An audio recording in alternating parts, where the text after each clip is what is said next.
השנה אנחנו חוזרים פעם נוספת למאדים.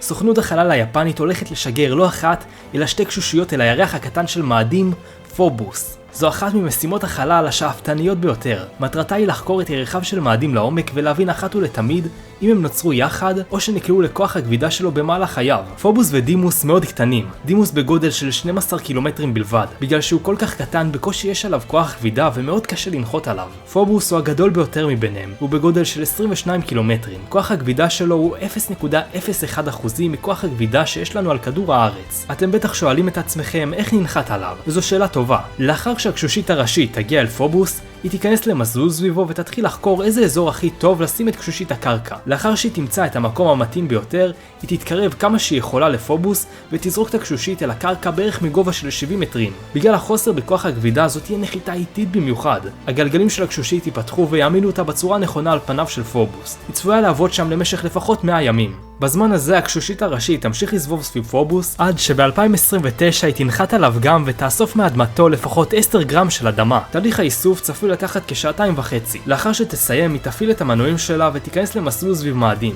היא תעבור כמה פעמים ליד הירח הקטן יותר דימוס כדי לחקור גם אותו, ואז היא תצא לכיוון כדור הארץ. כשתאריך החזרה המשוער שלה הוא מתישהו ב-2031. זו נשמעת כמו אחת ממשימות החלל המטורפות ביותר שייצאו. רק תחשבו על התמונות המטורפות שהולכות לבוא ממנה. אז אם אתם אוהבים תוכן בנושא חלל, אתם יותר מוזמנים לתת לייק ולעקוב אחרי ערוץ היוטיוב. ואנחנו עוד נתראה בפעם הבאה.